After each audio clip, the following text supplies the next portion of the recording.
love seeing different people from different walks of life, races, colors, and creeds coming together for something positive. Kwabi Amoah-Forson, a renowned humanitarian and visionary behind the Peace Bus. A humanitarian is one who seeks the betterment of all people.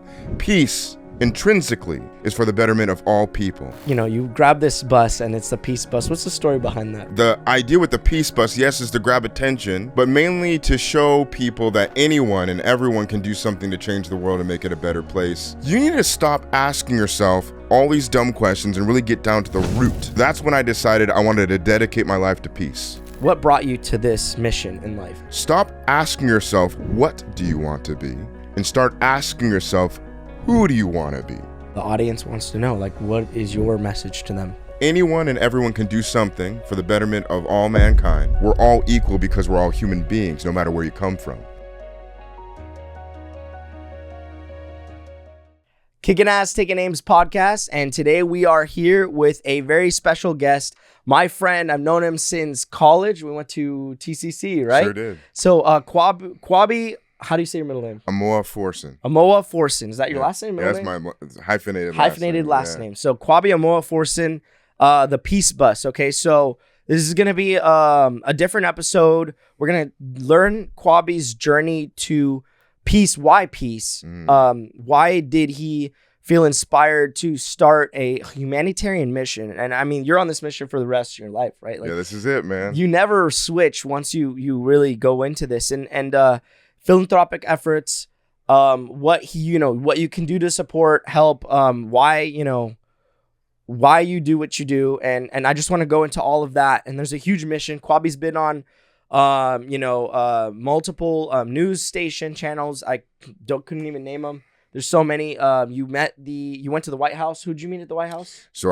I didn't get to meet the president, but I met some activists that were out there. I was able to meet the former prime minister of Norway. Mm-hmm. I got to sit with the king of Norway. Yep. Met Jesse Jackson. Yep. People like that. Perfect. And he's gonna tell us all about his mission, his journey, and just in a time of like so much unrest. Yeah. What do you think? And just we're gonna get your opinions and thoughts. So, guys, that's what this episode's gonna be about. But everybody, Kwabi Amoah-Forson, thank you for being here, brother. Most definitely, man. Most definitely. And just if you could start out with who you are, your mission of why peace, and then what brought you to this mission in life. First of all, I want to thank you, Shaq, for letting me come to your show. It's an honor. It's a privilege.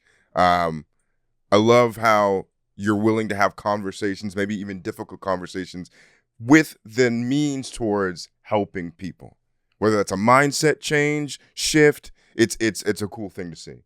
My name's Kwabi Amoah-Forson, and I'm a humanitarian based in Tacoma, Washington, but I've done a lot of my work overseas throughout the United States. And your question of why peace, or how did I get to start promoting peace? Well, that's a pretty long answer. It started when I was in grad school. So we met at TCC, right? So a couple years after that, I was in grad school, and I was in grad school for business, doing all right. My grades were okay, right? But I was struggling, Shaq. I was struggling. I was like, why am I here? Why am I going through this up and down of not really knowing why I'm here? So I did something that a lot of young people don't do in our current day and age, and that's reaching out to the community, for elders in the community. We have our parents, right? They guide us. We have our siblings. Sometimes they'll give us a little bit of tidbit here and there. But an elder in the community, someone who's not attached to you, right? Family-wise or friend-wise. So I reached out to this guy named Dr. Peter Bacho. He's my academic advisor in undergrad. And I called him up and I was like, Dr. Bacho, I'm struggling. I don't know why I'm in grad school. And he was like, come down to the school and I'll talk to you. He's this old Filipino dude, really cool dude. So I meet with him and I'm in his office and I'm like, Dr. Bacho, I'm in grad school. I'm struggling. I don't know why I'm here. What's going on? He's like, shut up. Tells me to shut up. And I'm like, all right. And he's like, you need to stop asking yourself all these dumb questions and really get down to the root question. Stop asking yourself, what do you want to be? And start asking yourself, who do you want to be? You could be a lawyer, you could be a doctor, you could be whatever. Don't think about that. Think about what are the principles you want to embody as a human being. When you walk into a room, people see you. What do you want to convey to them, right? And I did that. I thought, well, that's a very profound question. So I got by myself, took a weekend, right? And thought about, well, at all the things in the world, who am I really? And I thought, out of all the things in the entire world that I love to see, I love seeing different people from different walks of life, races, colors, and creeds coming together for something positive. Every time, like I'm getting goosebumps now. Every time I say it, I get goosebumps because I don't think there's anything more beautiful than seeing that. So that's when I decided I wanted to dedicate my life to peace. And is this something that you, because I know that you have a pretty deep connection. I talked to you one time about the connection between you and your mother and how she taught you these tenets. Like this is like something that you've always had kind of a mission for it. So what, like how are you inspired growing up to get to that? That's a great question. So my parents are older. My mom was born in 1949. Yeah, so she's an older parent, had me when she was 41. So that being the case, I missed a gap. I missed a generation, right? My mom's from the 60s, civil rights movement. So the African-American people, when I was growing up, I knew about Muhammad Ali. I knew about Malcolm X. I knew about Martin Luther King. Those were, I'm like, oh, to be black is that's what it means, right? The music that I was listening to, reggae music, soul music, right? It was all about change. It was all about the metamorphosis of getting somewhere that you haven't been before and taking charge of your life, right? And then my dad, being from Africa, right? Being from Ghana, West Africa, he was about it too. You know, he's a young professional, an engineer. So I always knew that I could do something to that level of professionalism that many of my peers maybe not had seen. So it was always embedded in me the idea of, yes, you can do something. But not only that, look at all these examples in the world of people that look like you who have done it too. So, I mean, it's also when after I saw you, you were, at TCC, you go to grad school, you decide that. So you're saying at this point you decided to make your mission peace. But what does that mean? What does peace mean? Right. That's a great, these are great questions, Shaq. So if you ask anyone on the street what they want out of life, peace is going to be in the top 3 things. So that being the case, why don't we talk about it more? So I first started out doing my work at Wright Park in Tacoma, Washington. So there's this guy named Brian Haw. Have you heard of Brian Haw? Familiar with I've heard it somewhere. I don't know. So Brian Haw is a peace campaigner from London, England. His heyday was like the early 2000s, right? So he was a regular guy living his life, and he decided that he didn't like the military sanctions that the UK and the US were putting on the Middle East, right? Causing infanticide, the killing of babies, right? And so he decided that he had this weird ideology. It's not weird at all. I think it's wonderful. The idea that we're all equal because we're all human beings, no matter where you come from. So he camped outside of Parliament Square in London, England for 11 years, promoting love and peace and this concept that we're equal based off of humanity. He had all these signs and pictures showing what was going on in the Middle East. And his mission really resonated with me. So I thought, well, I'm not going to be on the pavement for 11 years. But what I can do is I can go to Wright Park on Saturday mornings and I can have a conversation with people about peace. So I started doing that in 2017. I go to Wright Park Saturday mornings, have a little table, right? Play some classical music, add to the ambiance that is the park, right? And people would come up to me and they're like, well, what are you selling? And I'm like, I'm not selling anything. I want to talk with you about peace. And they're like, is this religious? And I'm like, no, it's not. I mean, it could be, but it's not. Like, I'm really interested about peace. And eventually people it started catching on. Well, there's this kid in the park and he'll talk with you about peace. So people started bringing their mom and their dad and their kids, and it became like a Saturday morning thing. But then, Shaq, I was attacked at the park. Someone saw me. They were severely mentally ill, ran up on me, kicked my posters over. But I'm a black belt in Taekwondo, so yeah. I was prepared, man. I was prepared. But no, I mean, they tried attacking me, but I was elusive, and they didn't get me. And so they ran off into the night. No, they just ran off, right? Next Saturday, I go back out there. I'm kind of paranoid. I'm like, is this dude gonna come out the cuts? So what I did was I had these 2 posters. One said love, peace, and justice for all. The other one said war is not the answer, say no to violence.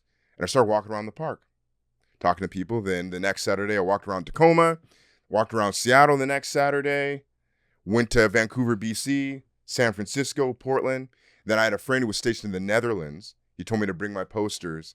Austin, I don't know if you remember Austin Duncan. He's like my best friend of all time.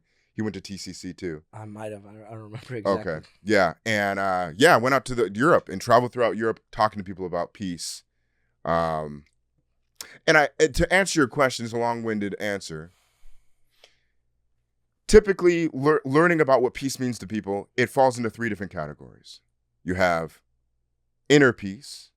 We get this from a sense of understanding of ourselves, maybe walk of life, wusa, right? Meditation, centering yourself, right?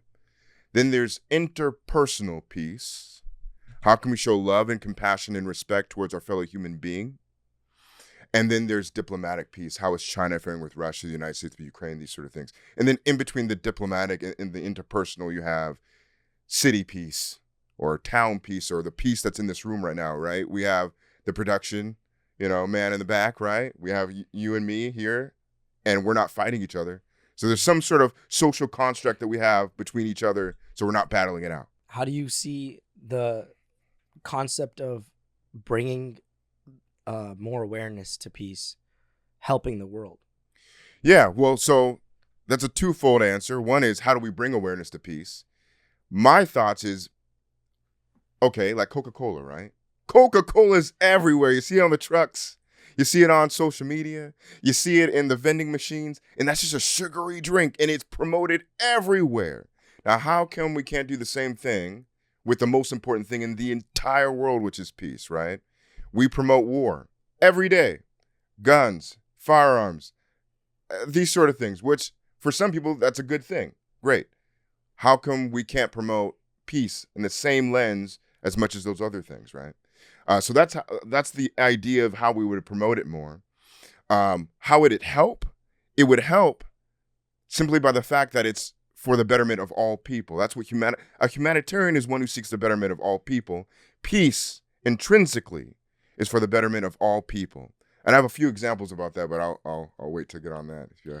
So as you're on your journey, like, let's talk about how you're progressing in this. So you start with your you decided to pick up a bus.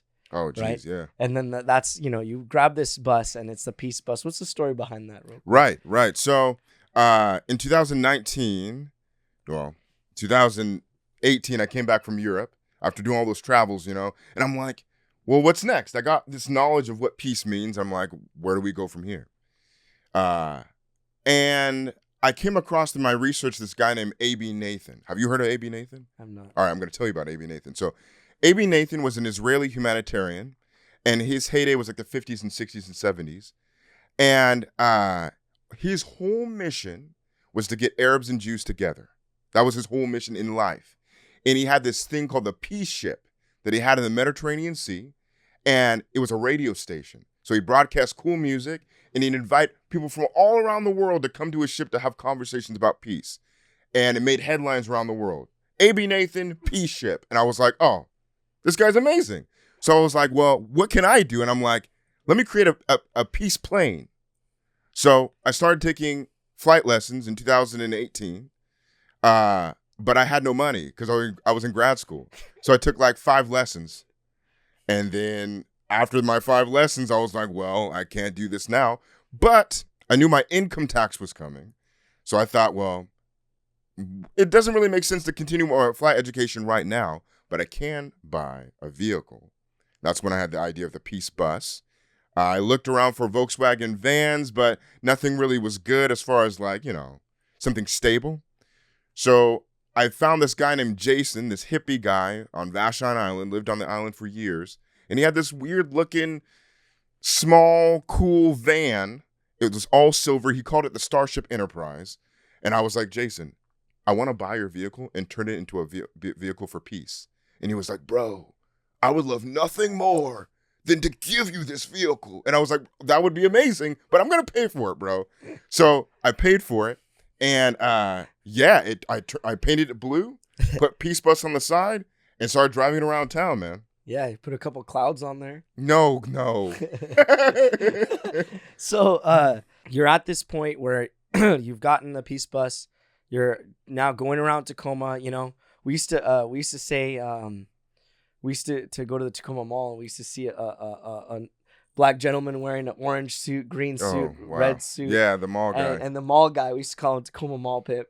Oh my God. And hey, he's a nice, funny guy. But now it almost is like Tacoma has another guy.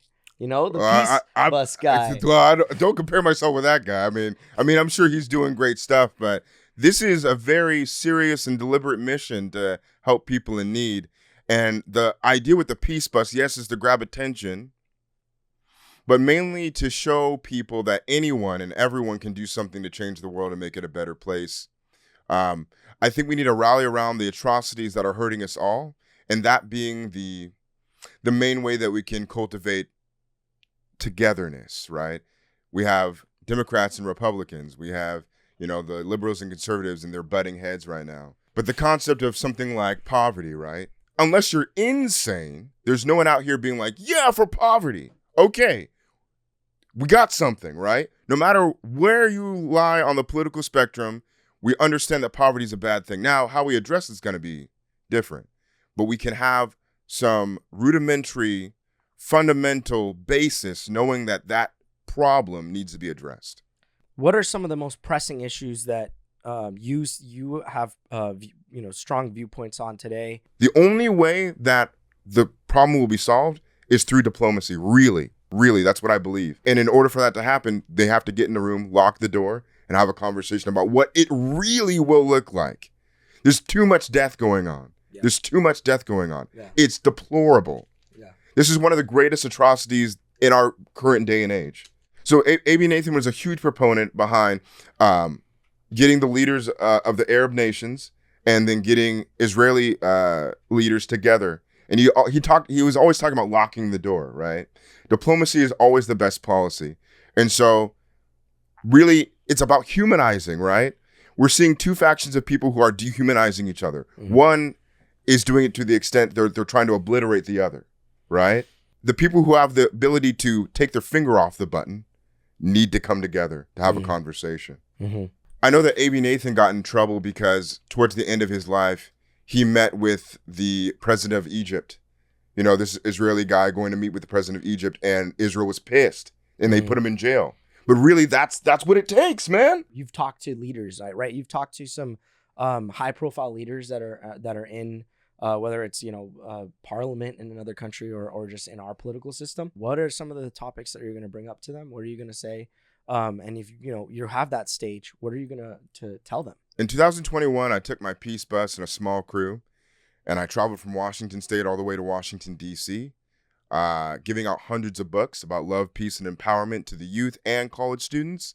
And through that time, I gave a lot of speeches, met a lot of people, but I also wrote a letter to the president. I wrote a letter to President Biden talking about the major inhibitors of peace. What are some of the main issues that we can all gravitate around and address in order to create some sort of fundamental of peace in our society?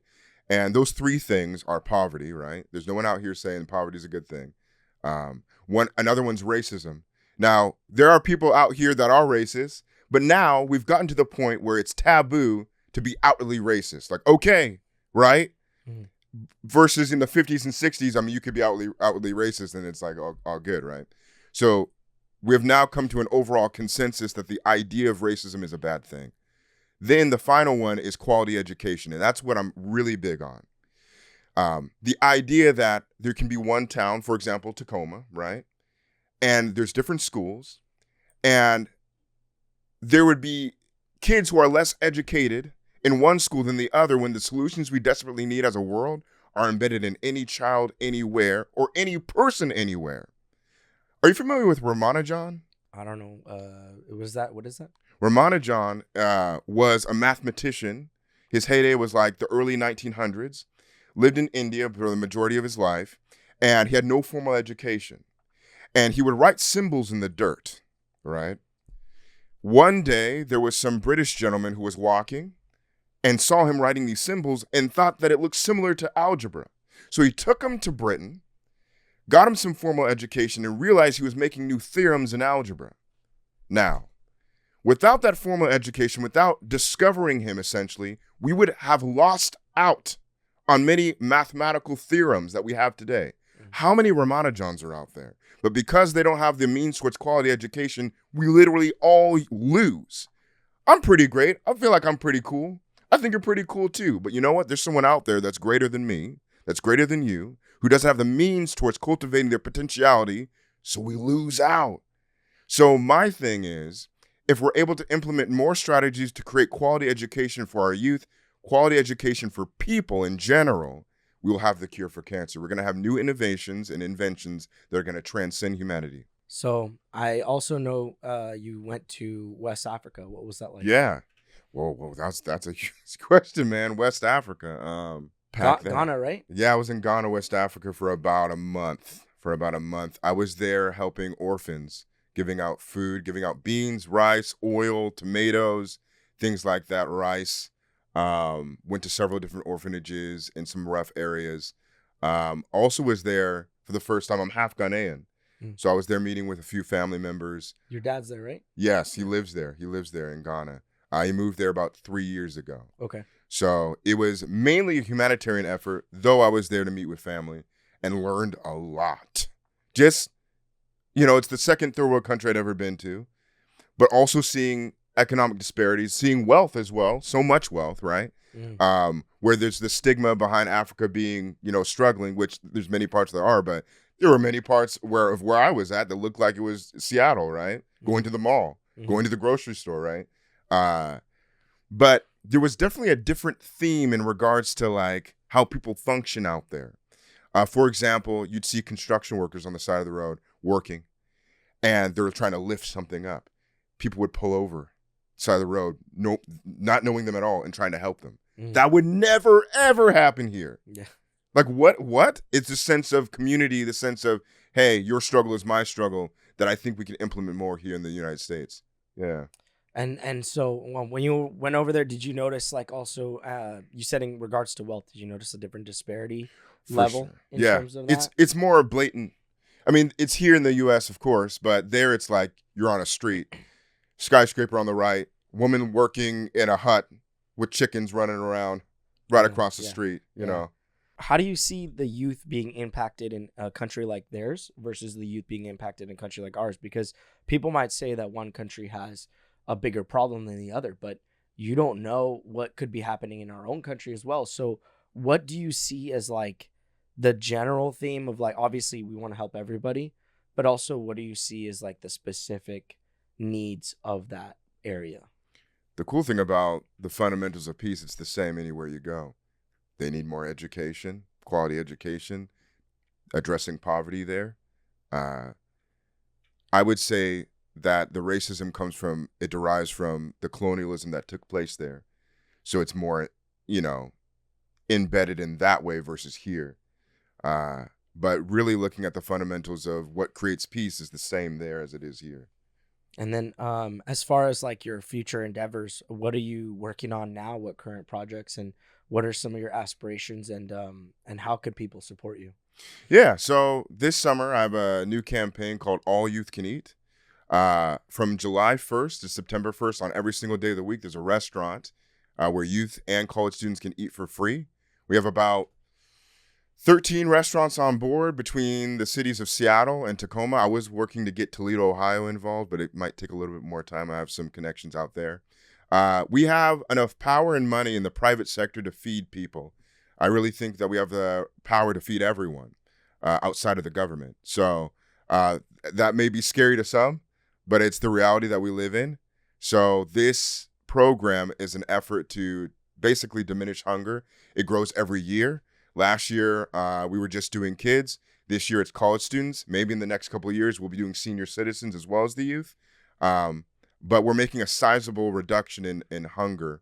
In the last 2 weeks, we've fed 700 youth, and that's just in 2 weeks. So that's my biggest campaign I'm working on right now. If people want to support that, you can go to thepeacebus.org and look at, if you want to donate, you can donate. You can also go there to look at what restaurants are involved, what hours they're participating, and who they're going to be serving. So that's this summer. I'm constantly still working on my aviation with my pilot's license. Almost there. Passed my written exam. Done all my cross-country flights. Now it's the final check ride, and I will be in the sky by 2025 to fly the greatest flight in the history of humankind. We're talking about the Peace Plane, and that's coming next. Where are you gonna get the Peace Plane? You got it already, or no? I'm gonna have to buy one. So that later on, So if you want to donate to get the Peace Plane, let's do it. I mean, so what are your aspirations for that as well? Like just being able to go to other parts of the country and just be promoting more. Sure. The idea is to take peace to its highest height, right? Literally, the idea of promoting the most important thing and raising awareness of the major inhibitors of peace. Someone who really inspired me in life is Muhammad Ali, right? He was a boxer. There's something about, America, we like physicality in a sense. We really admire people who can use their body or use their whatever tactical prowess that they have in order to raise awareness, right? And so I'd like to do that with aviation. Being skilled to be able to fly an airplane is a huge responsibility. It's a huge skill, right? Okay, that's great. We have planes that drop bombs. We have planes that transport people. Why can't we use it to promote peace and to transport peace? So that's what I want to do. And your best advice for everybody, just closing remarks to people, because they, people who look up to you. They might want to know, the audience wants to know, like, what is your message to them? My message is that anyone and everyone can do something for the betterment of all mankind. If you have some sort of skill or you have some sort of talent, how can you utilize it to help people? That's the most important thing. If you're not helping anyone, you're really not doing anything. So that's my challenge to you guys. It's a challenge to myself that I have every single day. And if you're struggling on figuring out how you can help out, there's this beautiful thing called Google. And you can Google what you want to do to help out. And chances are there's someone else doing it. And you can call them or you can email them or you can text them. And if they're passionate about what they're doing, they'll talk with you about what they're doing. Hey, and you have a community working together for peace. And so everybody, that's Kicking Ass, Taking Names with Kwabi Amoah-Forson. You can find him on The Peace Bus on Instagram. Yeah. You can look up The Peace Bus and then thepeacebus.org. And guys, really just, go out there and put your best foot forward. Don't just share and spread awareness, but also, donate or do something for it. I'll talk to my father has a Denny's. I'll talk to him about that for the all you can eat, because they used to do that. So we'll get involved in that, and stay up. We have more episodes going. Thanks.